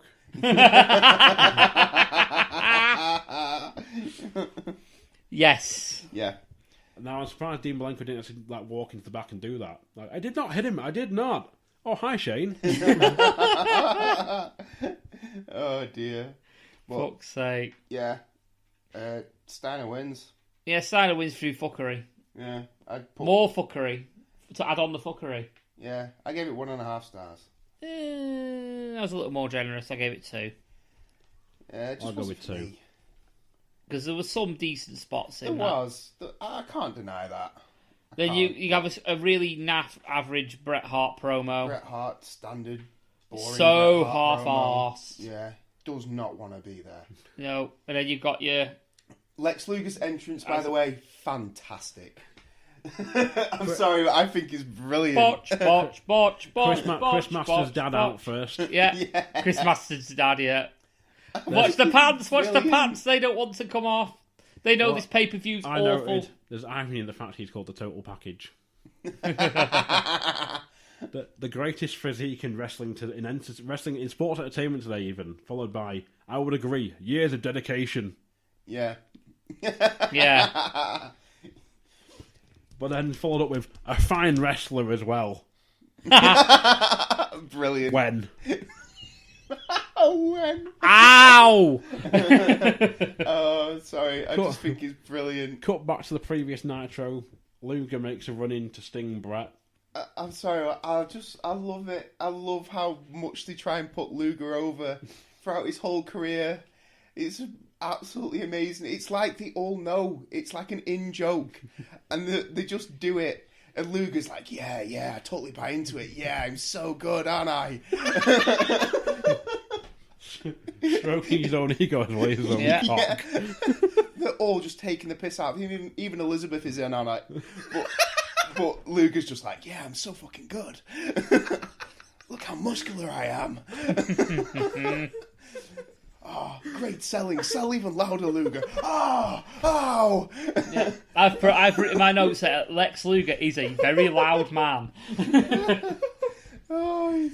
He is a loud man. They show a recap of why this match is happening. Yes! I have an issue with this. With a week's build. I have an issue with this. What? Well, throughout this first part of this match, they're working the match. Now, supposedly, he's walking down to the ring with a limp. But he works the first half of the match, no selling the fucking baseball bat shots. Yeah, but that's because Bret Hart shit. Yeah, I say all the way through, I put not one bit of storytelling at all for the first part of this match. Well, as I noted, there's Bret out with his blatantly bland theme and his Calgary Hitmen jersey. Yeah. Not even interacting much, just sort of walking to the ring. Yeah. But no taunts, nothing. This is the thing, though. If Bret Hart doesn't care, Bret Hart isn't doing anything for you. He's not giving you anything. No. And he clearly doesn't care. He's clearly stuck on the mid-card. He's giving you nothing. And when... He's leaning into his foot where he's injured. Oh, look, quick shake. Yeah. But he's leaning into it. He's just jumped off the apron onto the floor. Yeah, he doesn't care. There's nothing there. There's no storytelling whatsoever. And at one point, eventually, he does sell it. As if he goes, Bret finally sells it, and I put in brackets, oh shit, I have an injury to sell 5 minutes into the match. Well, as I noted, Bret just works over Luger, showing us why he's a total package. Because he hasn't done anything. Yeah. No, he's not a fucking thing. It's just all Bret Hart. Maybe bearing in mind he's injured. I really don't like Bret Hart. I think he's just me. No, you're right. I'm the same. I really don't like him. I don't get this whole, I'm the best there is, the best there was, the best there ever will be. No, you're not. You're boring. I just don't like you. I can't. I've not seen a single good Bret Hart match. Ever. I've not seen a good Bret Hart match I've really enjoyed. Yeah. Not one. If he doesn't want to be there and he's not interested, you can't make him do anything. No, this is it. And usually, if he's not going over, he doesn't care. If he's not winning, he doesn't care. But this match is, despite Luger and how funny he is, it's really quite hard to watch because Bret controls the whole match, and then Luger does 3 moves. Yeah. And gets the tap out. In 7:46. But this is what I mean. Yeah, this is what I mean. I've got a massive issue with the storytelling in this match. Yeah. I mean, Bret he's like on and off. Oh, I have an injury. Oh, now I'm not going to fucking bother selling it. Yeah. And then also, oh shit, I've got an injury again. Yeah. It's like, but for example, there's a move somewhere he cuts all of his weight and Lex Luger's weight all through the injured leg without a fucking consequence. Yeah. Not nothing. No sell afterwards. No nothing. And I say, it fucking drove me up the wall how he's like remembers to sell the leg, then fucking forgets. It's like it's not optional. You're selling. No. You're selling that you've got a bad pin. Yeah. Yeah. You're selling it or you're not. You sell it or you don't. Yeah. Don't. It looks even worse. If you're gonna no sell it. Okay. Don't remember partway through the match that you got the injury, then forget that you've got an injury, then to resell it. Exactly. Then, like I said, all of a sudden at some point in the match he can't walk.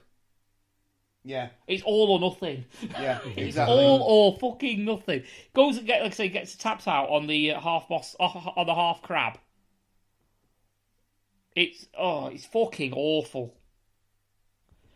I'll just put like a mini rant. I gave him the match for some reason 1.5 out of 5, but I'm going to there you go, there's a tap out here on the Boston. Tap out to a single leg crab. Yeah. I have never seen Luger do a single leg crab before, but now it's his finisher. Oh yeah. Yeah. I've given it 1.5 out of 5, but I'm going to drop it to a 1. And the reason is that fucking awful. Why have an angle just to not use it until the very end? There was a story, but it was not the one we're supposed to see. Yeah. Not until the end, at least. It's like Bret did it when he could be arsed. Fuck this match. Half a star, and that's purely for Luger's selling. Half a star. Russo. Yeah. It's Russo. And Bret just not giving a shit.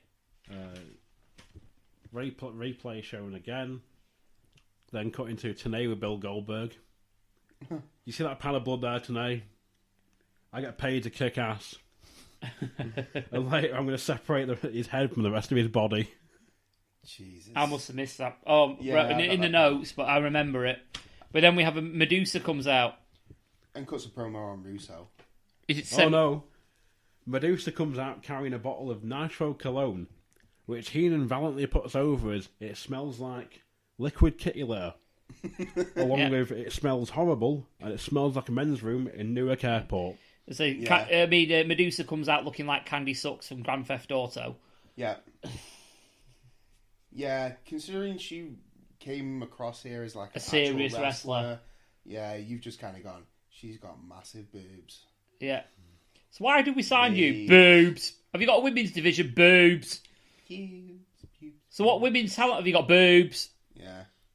Yeah. Medusa tells of the superpowers and the higher echelons from New York. Yeah. Rather than the powers that be. And then proceeds to attack Heenan. Well, she proceeds to say that her coming out here doing this is bullshit. Yes. Yeah. Then dumps the stinky cologne on Heenan whilst mouthing, "This job stinks." Yeah, that's... Someone wasn't happy, was they? No. Because that was sort of a shoot, I think. Well, this is what annoys me, because part of me genuinely believes Russo's probably told her to do that, and then we'll look for a reason to fire her because she did that. Because that's what Russo does. Yeah. But it's fucking awful. I just love the fact that Heenan's playing the heel commentator going, "Yeah, this stuff stinks, don't buy it." Like, yeah. Put your own product over. Yeah. That's it. To be fair, I need to see if this, like, you can... Was this like a legit product? Was this actually a legit product? Yes. Ah. I thought it was a joke. No, this was a legit product. Wow. That's quite... That's really bad worrying. then, by Heenan. Yeah. He should say, "Look, I use this. Look, I got a Even advanced as a copy." heel, yeah. He should try and put it over. But instead he tells us, it's like you say, it smells like liquid kitty litter. Lovely. Yeah, way to sell it. And gets it dumped over him. Yeah. And half the front row. I'm hoping that it was actually just water in that bottle. Because... if that gets in his eye, that's going to fucking hurt. But, yeah. Moving on. For fuck's sake. Another match of the night candidate. Oh, yeah. Oh, God. See, I didn't know this going into this match. I didn't. I didn't know this was going on. So my actual notes for this, I'll read them out. We've obviously put WCW World Championship, Hulk Hogan versus Sting. Now, literally put Hogan taking a year to come out. Yeah. And they put music changes Sting before Hogan comes out. Sting actually comes out and looks pissed. Yeah. Well, bit of a fuckery to mention. You got a pre-match promo building the feud. Yeah. But blanking out Hogan saying, "I'm gonna kick Sting's," but then they have Medusa say bullshit. Uncensored. Yeah. I'm guessing Hogan was pissed that he was the challenger having to come out first, so he demanded he come out second. Yeah. Probably when they've already gone, Hogan, your music's playing, I'm coming out second. Yeah. Why? I'm the challenger. Yeah. I've literally put Hogan bullshit not coming out. Heenan calls him out on it. And then Sting comes out just looking fuming. As though they have...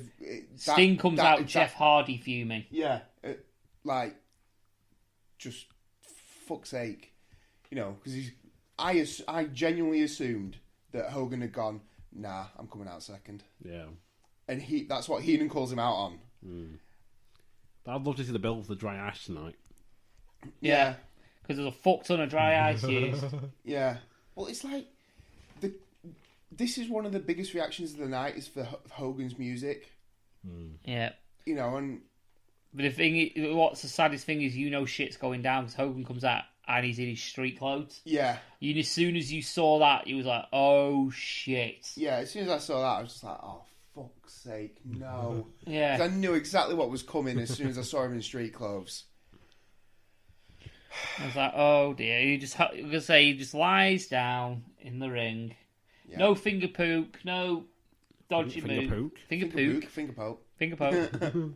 Nothing like that. He just lies down. Sting 2. looks at him to say, what the fuck are you doing? Yeah. And then just covers him. 1, 2, 3. Grabs his belt and fucks off. And no explanation is given. None whatsoever. Because now we go into a Goldberg and Sid promo. Straight away to cover it up. This is when they need really to cut in the Bischoff and Sting at Genesis, where he's just going, finish him quick as you can, just get it over quick as you can. Yeah. Covered him. Jeff kicks out like, what the fuck was that? I lost. Yeah. Sting's going back at the ramp and someone goes, that's bullshit! I know. I know! Yeah. I know! Yeah. But yeah, I just put, everyone's pissed. Fans are pissed. Yeah. Sting's pissed. Sting is pissed. Look at that face there.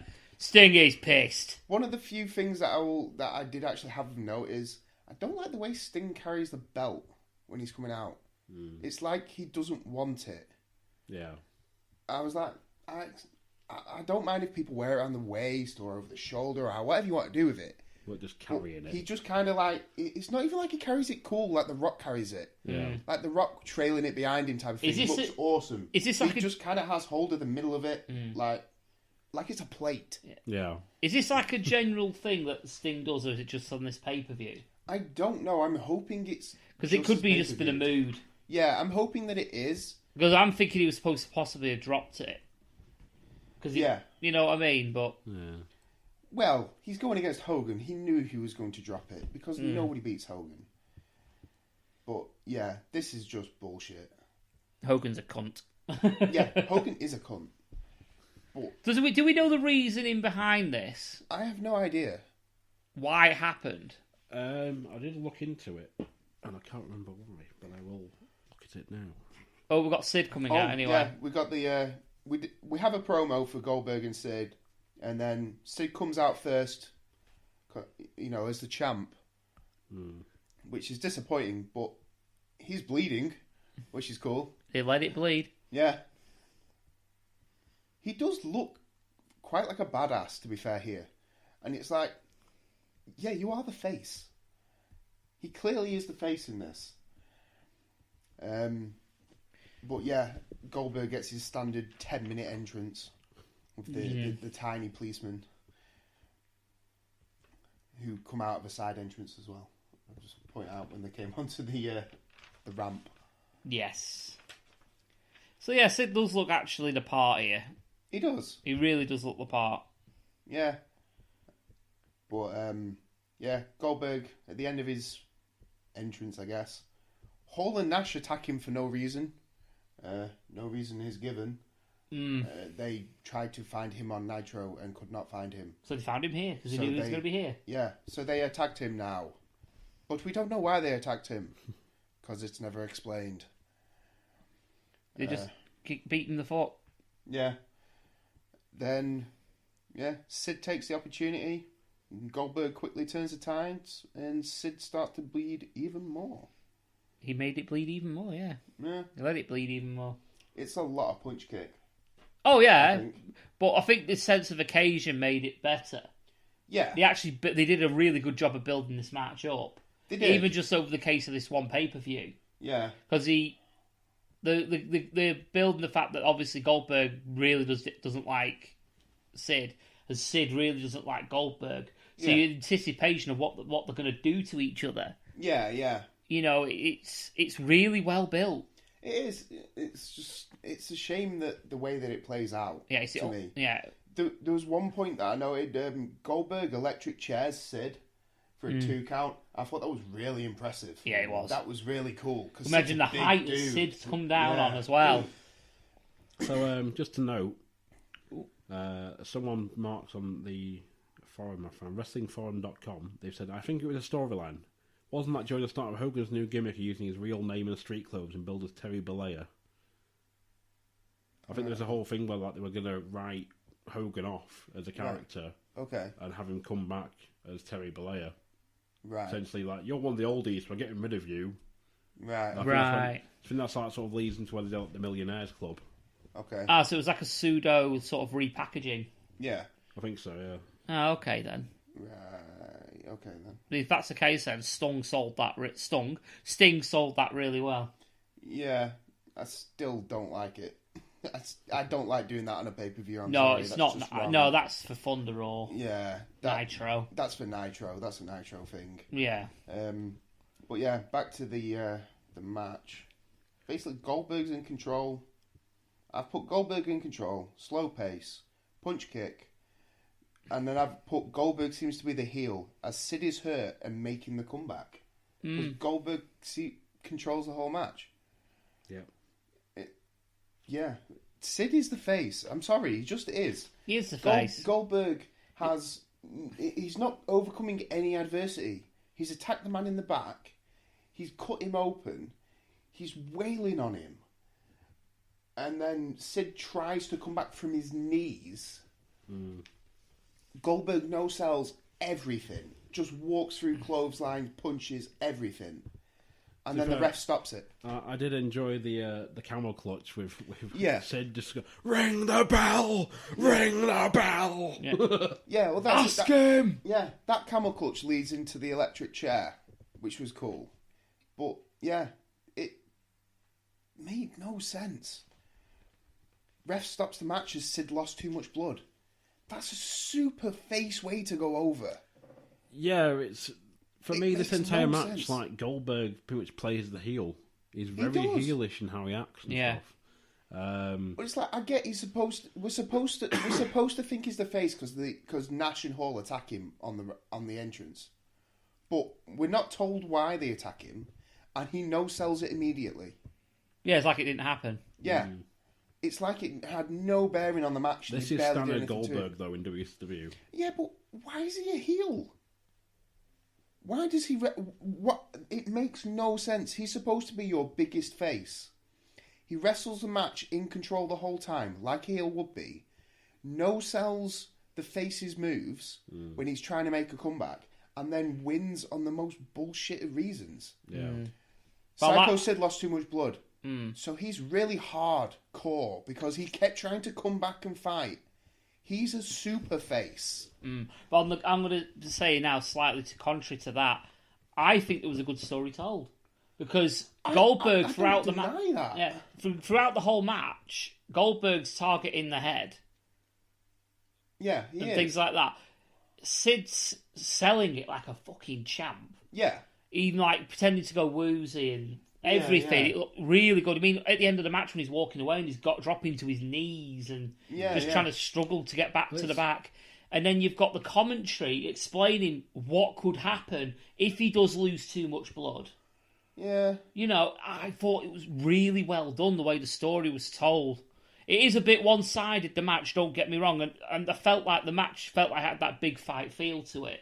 Yeah, I just think that I can't understand why the face is a heel. That doesn't make sense. It's a bit me. weird. I mean, it's the way it's been. It is proper like sort of role reversal, isn't it? I mean, like you say, You want Sid to make a comeback. Yeah, you do. You want him to stay in the fight. You want, if anything, you want Sid to come back and win. Yeah. That makes him the face. Yeah, absolutely. Because he's the one. He drops to his knees or whatever. Ref calls for the TKO or whatever. Yeah. I ruled it as TKO. Yeah. It is. Yeah. That comes out in 7-11, and Steiner comes out and helps him, and even like backs into the corner, going, "It's over, mate. You lost. Like, yeah. You're done."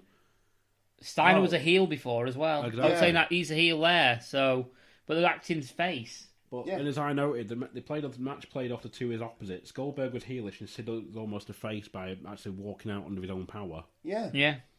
So but we're not. But Sid's played the heel the whole time. We're supposed to hate Sid. It's just wrong. It was. I'm guessing this. It was because I don't understand what if Goldberg doesn't attack him in the back, then this match is still right. Goldberg's still the face, but because Goldberg attacks him in the back and then cuts basically a heel promo, saying that I'm here to kick asses. I don't care about the fans or anything like that. I don't care if you have a decent match. I just want to win. Then the match works, but they did everything to put Goldberg over as a heel. Yeah, can't argue with that. Oh, it gets better though. This feud carries on after here. Oh God. Right. So the following night, Sid and the Outsiders attack Goldberg. Sid hits a powerbomb on Goldberg that allows Bret to win the US title. Right. Because we'll go over the World Heavyweight later. The following week, Sid showed evidence that Goldberg said "I quit" at Halloween Havoc with a badly dubbed over video where he's got him in the clutch and he just goes "I quit." Oh God. This leads to an actual "I quit" match at Mayhem, which is the December pay-per-view, or no, the November pay-per-view. Right. And after two months of build, Goldberg was able to beat Sid in just over 5 minutes by choking Sid out, but Sid didn't utter the words "I quit." But that makes Sid still a face. But he gets better. The next night on Nitro after Mayhem, they team together to take on the Outsiders. Hang on a minute. You prick. That's me I'm going to headbutting the headbutt wall. the mic while he's got fucking headphones on. Russo. Yes, That exactly. people are going to listen to this and turn it off because of that fuckery. Turn it down. That was big. Anyway, that was an audio. Sort of like thing of me headbutting a wall. Stupid. Oh my God. Yeah. Oh, Jesus. Stop. Oh, God. It's even worse when you say Sid and the Outsiders attack Goldberg. Then 3 weeks later, Sid teams with Goldberg to face the... I'm sorry, what? What? Oh, just... Oh, awful. Awful. We cut to Kimberly in the hotel room. This is a cutback from a previous Nitro. Yeah, and then they cut part of this scene off anyway. Yeah. Because how are they still in that top? Yeah, that's true. What I don't get is... She's wearing what is basically a swimsuit. But why? She's in a hotel room. Why would you be wearing a swimsuit? At this point, you've run away. Yeah. Flair runs in and is like, hello. It's time for me to sexually assault you. You're going to enjoy this. He does his sexual assault dance. Yeah. Well, as she finds his Viagra. And so ric-flair steps out the bathroom, Kimberly, expecting David, doesn't even react in horror or anything, just sort of stands there with her back to the camera watching Flair. I'm guessing she's probably pissing herself laughing. Yeah. Whilst Flair says, "You're going to get the 14-time spanky your daddy should have gave you a long time ago." Not much creepier than there. As it cuts to the Halloween Havoc logo and we go back to the ring. Yeah. That isn't creepy in the slightest. Yeah. Sting's music. He's back. Open challenge. Yay! How to fix the shit. Yeah. Sting's back out looking pissed. Well, yeah, he does look pissed, but he basically goes, "I challenge anyone in the back. Anyone in the back. Hint, hint." Yeah. Okay. I wonder who it could be. Yeah, because he's looking for a fight. He doesn't want a night off. Still carrying the belt like a weirdo. I'm sorry, I can't get over it. I can't unsee it. It looks like he basically walks in the back, throws the belt to someone, and they go, "Oh yeah, you quit the promo against Sting." And he's like, "Alright, give me the belt." And they sort of hand it to him. Or just chucks it on the floor. Yeah. I feel bad for Sting. I am the anti-champion. Sting deserves more than this. He deserves better than this. Yeah. DDP and Flair. Oh. Strap match. Strap, baby. Yeah, I've got one massive problem with this strap match. It's a feud about spanking. There is that. I'd use a strap. Yeah, it makes sense. But the idea of this strap is to keep them at arm's reach. Yes. To keep them together, to make them sure they can't get away. It's not the traditional strap match where you have to touch all four corners. Mm-hmm. It's pinfall or submission. Yeah, which right? I prefer. Which is a great way of doing it. It's a great variant of the strap match. Yeah. I think it's really, really well done. If the strap wasn't the full width of the fucking ring. Yeah, they've just used one of the straps that they use for the four corner touching. Yeah, so unfortunately, it makes the gimmick fucking pointless. Yeah. It makes it into just a glorified no DQ. Basically. They use the strap a lot to like whip each other and stuff, but they could do that if it was shorter. Yeah, it needed to. It have better effect. I think the strap could have been done at least half the length. Yeah, if it was half the length, it would have been better. Yeah. The fact of the matter is, you could still fucking Irish whip somebody with that thing. Yeah, you could. You could literally Irish whip them and do your normal shtick. Yeah, it's just. Yeah, it made the gimmick pointless. It did. It made the match just seem. I wasn't a particularly a fan of this match. I mean, when Flair blades, and I love it when Flair bleeds because it gets all in his hair and stuff, and it looks gory as shit. Well, it looks proper brutal. As I noted, Flair's bleached blonde hair now has a jelly beans size stain of red. Yeah, it does. But it looks that's like, you know, when guys get like the crimson mask, Flair almost doesn't need it. Because as long as it goes in his hair, it looks like he's pissing blood, and it might just be like a little cut. Yeah, you know what I mean. But not a lot. I've not made a lot of notes. I'll be honest. I've made a few notes, but I'll be honest with you, it's all more about spots that I've written. But they brawl through the crowd. It's a lot of walk and brawl. What a walk and brawl with a strap. Yeah. Yeah, not dangerous in any shape or form. Not a lawsuit waiting to happen. Yeah. It's just one, walk and brawl. Oh, don't forget, Flair is the face, despite having sexually assaulted a man's wife. 2 people. Well, sorry, yes, 2 people, but for the sake of this, he's got a track record. Yeah, for this feud, Flair is the face, despite being a serial sexual. He's a serial sex offender. Yeah, sex offender. That's the word. Yeah. He needs putting on the fucking register. Ric Flair, a sexual deviant. Diamond Dallas Page, a man who is the wife of a sexual. The man whose wife has been sexually assaulted. That's seriously what this is, but DDP is the heel, apparently. Apparently so, yeah. Yeah, this...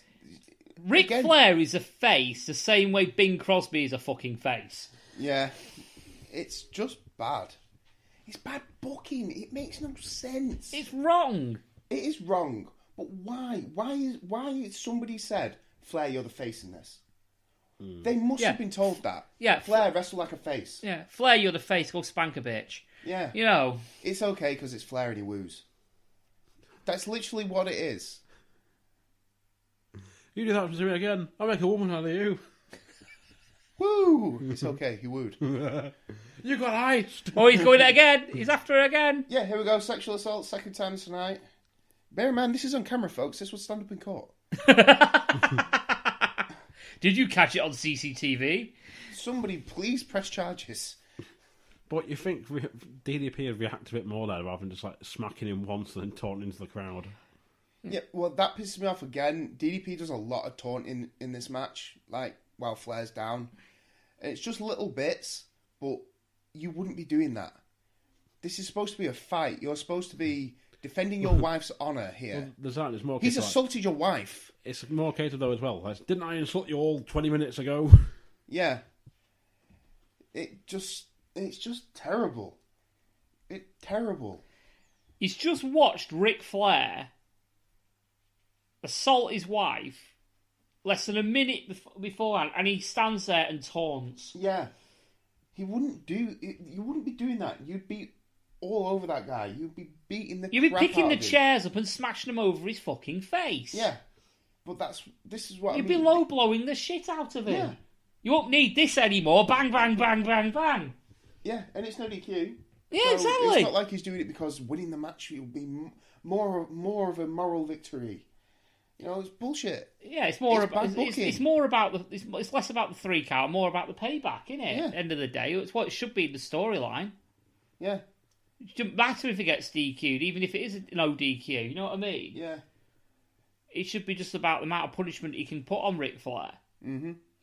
But I've just put, as the match went on, the crowd seemed to care less and less. Yeah, it went quiet. They got And quieter. bored. Yeah, Because not a lot happens. Ric Flair bleeds. Yeah, The end. Ric Flair bleeds, the end. Yeah. Well- Okay. There's a 3 count somewhere. I put I know Page chokes Flair with the strap. There's a random diamond cutter out of nowhere for some reason, Yeah. and then a really awkward 3 count. Where the ref don't count to 3. Yeah, Yeah. which I'm guessing was not meant to be the finish. No. Yeah. So Yeah, I thought I thought he wasn't meant to count the 3, but they forgot what the actual finish was supposed to be, so they just called the bell because Flair obviously didn't kick out. yeah, And that's why DDP started kicking the shit out of him, because he'd fucked the finish. But, it no. wouldn't surprise me. Yeah, but yeah, DDP kicks the shit out of Flair afterwards, including taking a crowbar to his penis. Thank you, David Flair, for bringing that in. You knob. And David Flair runs down, gets with a crowbar, gets low blowed. Yeah, gets his ass beat. Yeah. But, yeah, I hate David Flair. Such a knob. Well, but then David Flair gets 2 diamond cutters. Yeah, The first one he takes like a stunner, and the second one he just sort of jumps into. yeah. He was so bad. But yeah, rating wise, I'm going to give it 1.5. I gave it a 1. 1. Only because there was a couple of spots on there that weren't actually that bad. I gave it a 1 for Flair bleeding. Yeah, fair enough. But of course, following on, as he gets stretched off, the Yeah. filthy animals attack. Yeah, The paramedics of all people. Yeah, they attack everyone, including Flair, who's on a stretcher, and then kidnap him. Whilst Tori looks on like a sexual I love- predator with her camera. I love the fact David Flair tries to attack Konnan, who is no-selling his separated shoulder already. And they just beat the shit out of into him. the devastating cardboard boxes, which have been stacked there appropriately. Yeah. And then, yeah, they jump in an ambulance with him and take him away. We have no idea where or why. So, yeah. Maybe to prison. Well, it should be. Well, the commentator's like, maybe they're dumping out the back on a country road somewhere. Or in a ditch. Yeah, but why? What does this accomplish? He gets a bit mucky. What they should be doing is driving him to a fucking courtroom. And of course, out comes Sting, ready for his open challenge. Yeah, Still looking pissed. yeah. Which the commentators point out is non-title Yeah, they say it's a non-championship match. several times. because Bobby Heenan checks with Schiavone it's non-title. Yeah, Goldberg also answers the open challenge, but does not have the US Championship with him. Yeah. I've actually put non-title, but why? Because the whole point was he wanted to fight somebody for the title. Yeah. Along with your referee, Charles Robinson, who, not even 10 minutes ago, took a diamond cutter. Yeah. No cells. Yeah, Goldberg, no sells everything. So Sting leaves the ring and says we need a ref to the camera. Yeah. Right, Hugh. The problem with the Schiavone on commentary, though, is even he goes, it's a non-title match? Yeah. Like, he's confused by this. Yeah. Goldberg threatening a referee, because that's the face thing to do. This match makes no sense. Makes no sense, but it was actually half decent. For it to be thrown together. Goldberg no-selled everything. Bobby He Heenan made Sting look weak as piss. Bobby Heenan at one point. I don't know what to think anymore. I'm losing my mind. I'm not shocked. There was a nice little spot, though, towards the end, which I thought was nice. Where he jumps over Goldberg jumps over Sting. Oh, yeah. Straight into a spear. Yeah. The leapfrog into the spear was quite nice. Yeah. But, like, Stinger does, what, was it 3 or 4 Stinger splashes? 3 Stinger splashes? Goldberg just no-sells them. Yeah, to be fair. I've just put Goldberg no-sell in the WCW champ, which doesn't look good for your champ. Pins him in less than 3 minutes clean. 5 minutes clean. Yeah, 308. 308, there you go. Yeah. And, it apparently was a title match. DDP got the win in 12:49. Oh, fair enough. But yeah, you get... Oh, Sting does a really shit spear. And Goldberg completely no-sells it. Yeah, and just kicks gets him up in and the just face. kicks him in the face, yeah. Yeah, this is your main event, folks. It goes 3 minutes and 8 seconds. Your champ is that shit. He cannot beat Goldberg. And it's not that he can't beat him. He gets jobbed out to Goldberg really quickly. It just made Sting look piss poor and weak to me. And Goldberg is the champ of everything. Yeah, he is the champ of every single... Because he's Goldberg. Yeah. All the single non-cruiserweight belts. Yeah. Oh, did he have a hardcore division at this point? No, that came in 2000, I want to say. Yeah, that's the spot. The leapfrog spear. Yeah, and then into jackhammer. Jackhammer, it's over. Yeah. So I've put... I don't know, I think I must have been over genuine and probably just be glad this pay-per-view was over, because for some reason I gave this a 3 out of 5. Don't know why. I gave it a 1. And this match, half. Yeah, I gave it a 1. I don't even know why I gave it a 1. Follow up with the fact that Sting gives gives Charles a Scorpion Death Drop afterward. And Bobby Heenan's reaction, why not? Yeah, it was, why not? He just went, well, who cares? Yeah. I just put, anyway, new world champ, nobody has a clue. Yeah. They announced him as the world champion, but the commentators thought it was a non-title match. Because they told us it was a non-title match. But it turns out it was a title match. And, yeah, Scorpion Death Drop to Charles. Because why For no not? fucking reason. Literally because why not? That is what they say. So, yeah, I'm gonna end of pay-per-view. Yeah. 1.5 out of 5 for that match. For some aftermath, the next night on Nitro, Sting declares that he never agreed to defend the title. Yeah, the open challenge was there.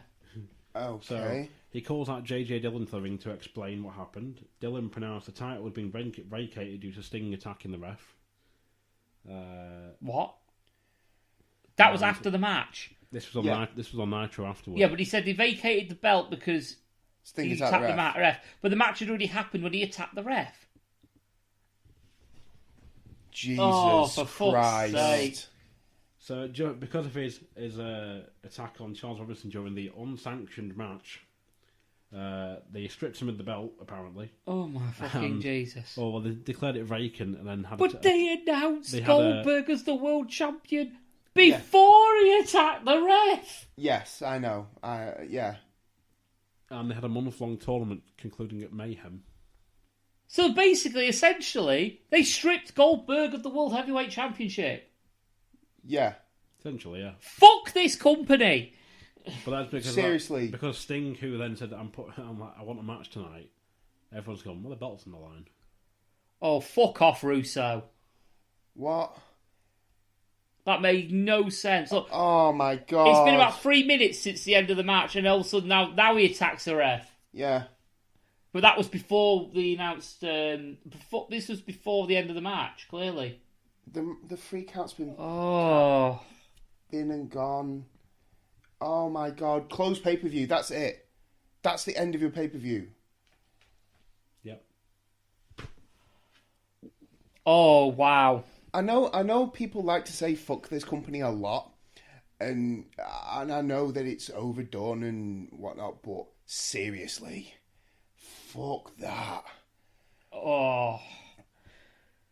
That made no sense. I mean, obviously, that was bad enough on its own. But then you get to explain. Then you get the explanation. Yeah. Oh god, it gives you a headache.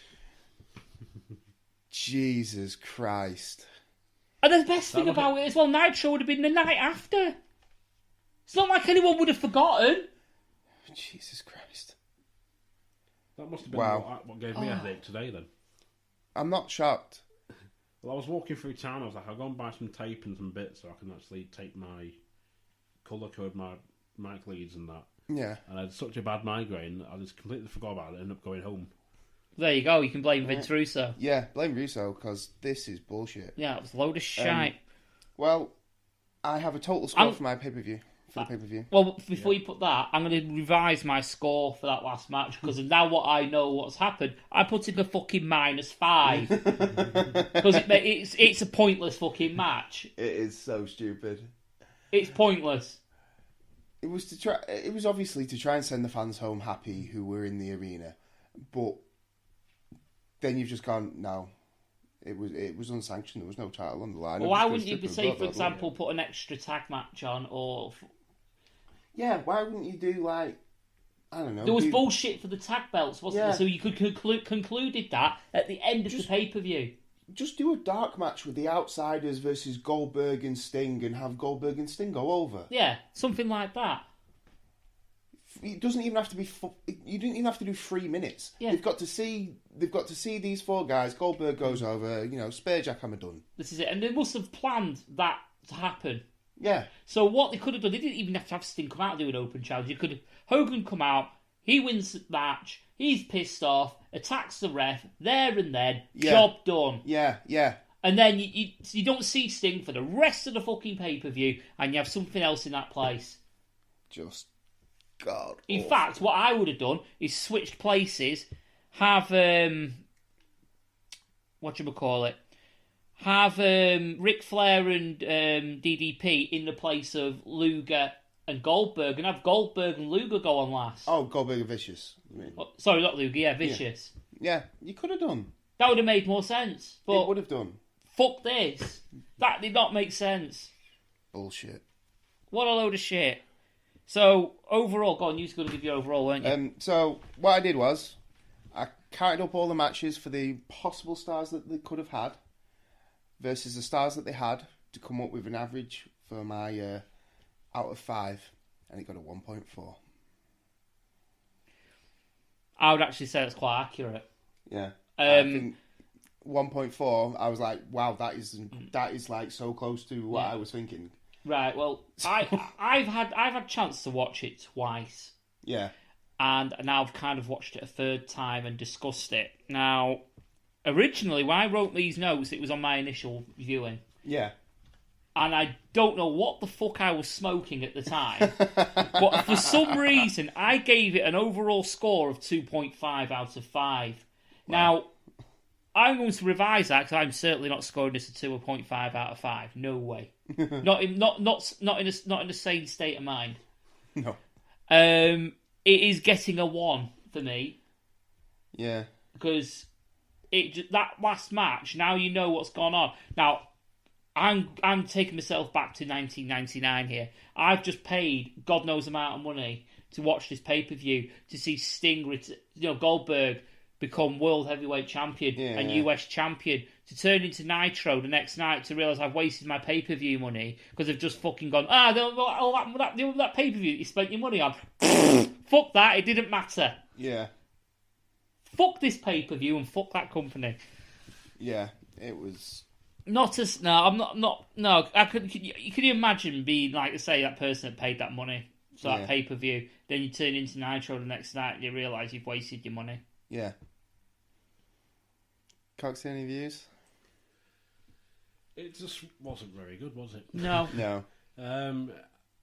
Just half of it could have been done on Nitro.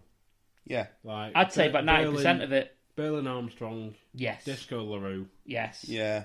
God, what else is on there? It's fine. Disco LeRoux possibly being one of the better matches on the card. Sadly. I think match of the night has got to be the Goldberg and Luke and Sid the Vicious. strap match was fucking pointless. yeah, the strap would no. Like, Shit. It would have made it. to announce it on the night, it's like they've gone through like a prop box and gone, "Oh, I've got a strap here. Fancy a strap match." Yeah. Yeah. So, It's just frustrating because you had the bare bones of being able to do something. Like the undercard was a mess. Let's be fair here, and they didn't care about it. They built this on 2 matches: Sting and Hogan, Goldberg and Vicious. And to me, the execution of both those matches, well, Hogan Sting, don't even get me started, was just bullshit. The execution of the Goldberg and Vicious match was wrong because it made Goldberg a heel and Sid Vicious a face. Flip that scenario. Why is Sid not attacking Goldberg in the back? Why is Sid not? Why is Sid not working Goldberg over so Goldberg can make the big comeback while he's cut, and with the big jackhammer and the spear and it looking amazing because he's crimson masked and whatnot. Probably because Goldberg was just like, I'm not bleeding. yeah. All right, great. So we're forced to sit through a match that's the wrong way round. Yeah. Essentially. Yeah. It's just poor execution, poor booking, poor ideas. Yeah, it needs. Is there any bright spots? Heenan was good, but Heenan's always been good. Mm-hmm. Always was good. I'm struggling to think of any more. No, there's nothing else to say really on it. No, there was no. Nobody stood out as a great wrestler tonight. No, they didn't. No, they didn't. There really was no exceptional performances on that at all. There was. It was really subpar. I might as well have been watching bloody SmackDown now. Or Yeah. I'd rather watch TNA. Yeah, I would rather watch TNA. Yeah, 2014 TNA. Oh dear, no. I'd rather watch this TNA now. TNA now is meant to be half decent, actually. TNA now is okay. Apparently so. Apparently, I've not watched it, but it's supposed to be decent, from what I've heard. It's okay, I just can't stand Eddie Edwards. Yeah. Just don't let the man talk. So, yeah, Halloween Havoc 1999, just don't watch it. No. Skip it, go to Mayhem. It will make sense. Mayhem will make more sense than this. Yeah, because this pay-per-view, after that, didn't have that. Funnily enough, I started watching, I went through and watched all the 1999 pay-per-views. Oh, yeah. Purposely left Halloween Havoc because I knew we were going to watch this. Yeah. But it's like, I can't really watch Mayhem. But it's like, I know what happens anyway, but I can't really. Yeah. So it's like, I end up skipping Mayhem to then have to watch Starcade to go on to 2000. So yeah, I don't watch it, unless you're a completionist. Yeah. There's no need to watch this pay-per-view. It doesn't matter. There's worse WCW stuff as well. I'm not shocked that there is. This is like an average WCW pay-per-view. This is the standard. Jesus. So Fuck that. Yeah, fuck that noise. Fuck that noise. Can we hurry up and get ICW on the network so we can review some of that? Progress. Progress is on there? Soon. Well, it's rumoured to be. Please. Yeah. Please. So I think for Mania season, I think we should do something non-WWE. Maybe. Okay. But maybe like after Mania, because it's on like the Mania. It'll fall on Mania weekend unless we review the show during the pay-per-view or something. It could be, shall we say, a spring break. Oh, okay. Maybe. Possibly. Wahahaha. Sounds good to me. something I've never seen before, I no doubt, so... Cool. I'm game. Pyro and Ballyhoo. Sounds perfect. That's just something Russo says a lot, apparently, or that's what his pod's called. Oh, right, okay. So, yeah. Fuckery, so. I was going to say, isn't Russo the guy who had to stop doing podcasts because he got that much hate? Probably. But bro. Are you surprised after shit what we've just watched? No. The problem is, though, when you listen, because now, like, the internet age, like, you know what Russo looks and sounds like. If you True. go back and watch when the powers that be properly come in, and it's a guy behind a desk that you don't see, it's literally filmed from him, like me looking at you, and you hear him, you're like, oh god, it's fucking Russo. Oh dear. So, anything else to add on Halloween Havoc? Yeah, don't watch it. No, just don't watch. Do please. something more interesting, like trim your pubes and put it on a sandwich and eat it. Lovely. Or what's the Heroes of Wrestling pay-per-view? No, don't Thankfully, watch managed that. to not watch that. I've never seen that either. I have, because it was on ITV2 at the time. Oh god. Jesus. ITV2 randomly had like a night of wrestling. There was some sort of like documentary. Then the Heroes of Wrestling pay-per-view, and then another documentary on like the NWA belt, because of that British wrestler at the time, Gary Steele, was going for the NWA belt in America. Okay. But it's like, yeah, you get the full Heroes of Wrestling pay-per-view. So I watched it. I was like, it's a bit boring. Nothing really happens. And it sort of over time become this sort of cult shit show. Like, everyone's like, it's the worst show ever. You want to play 21? I'm gonna have to watch it on at some point somehow. It's on YouTube. It's on YouTube. It's on In you. full. Sorted. I'm gonna have to give it a go, Anna. Oh, It was God. actually done on this day, 19 years ago. Right, I'm gonna have This to day get of it watched. recording, the 10th of October. I'm gonna get it watched. You I'm do getting that. it watched. Not watching Halloween Havoc again though. That can go fuck itself. Yes. Yeah, Go fuck itself. can go Yeah. fuck it. Ric-Flair can go and fuck it for all I care. Yeah, overall I give that show a 2 out of 5. You're generous. Yeah, 1.4. 1.5, alright. So I've No, you need to deduct that 0.1. I've downgraded the most, and I've given it a 1 Yeah. just because of the sour taste.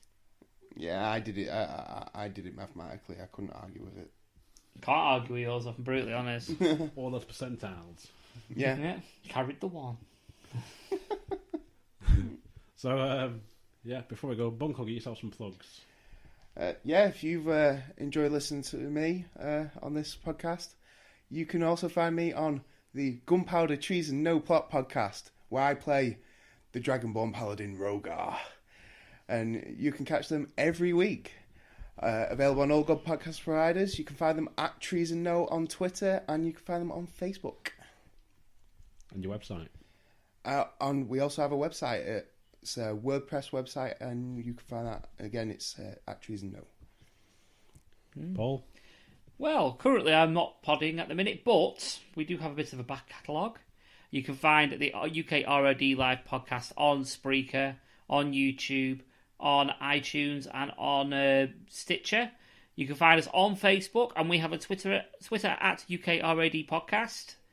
I think that's about it, isn't it? Cool. Well, this has been the Lost Art of Wrestling. I've been Coxie. I've been the delivery man, Bill the Boy Bunkle. And I realised we didn't introduce ourselves. It's me. No, it's we me, didn't. It's THG. Paul the Hat Guy Flinders signing off. I'm partially waiting for the day now you killed the gimmick. Because you're not the hat guy anymore. It's just THG now. Not even that, because you're not even like the hat guy. No. You're not even wearing a hat. No, I mean, So I think that we need to do like a video of you burning the hat. it's getting there. Saying the gimmick dies tonight, but then Bunkle's at the side just going, "You're a faggot."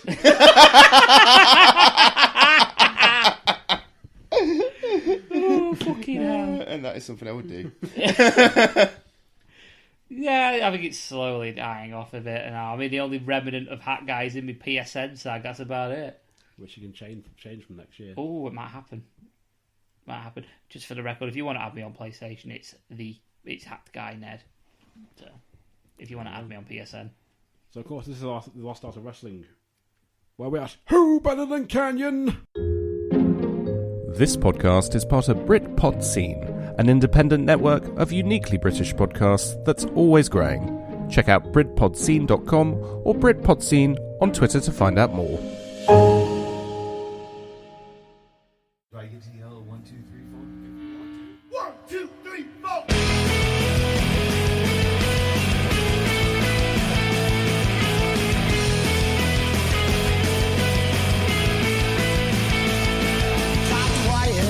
Sunday, we were taking naps for 2. Baseball on the television, sweat was seeping through. So we turned off all the air as our legs began to seize. Comfort, little break for broken knees. It's a quiet break of Sunday, strength that I receive. This is just the last of what I need. 'Cause lately, I've been hitting it too hard. I wanna leave the best that's left of me.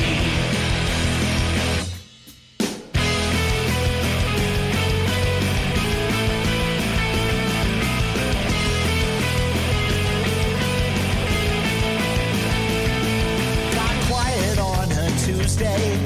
The kids had gone to sleep. Alaska had just lit up the TV. The quiet with my wife is all I need. It's a quiet break on Tuesday, strength that I receive. This is just the last of what I need. 'Cause lately, I've been hitting it too hard. I wanna leave the best that's left of me. 'Cause lately, I've been hitting it too hard. And I wanna leave the best that's left of me. I just wanna leave the best that's left of me. I just wanna leave the best that's left of me.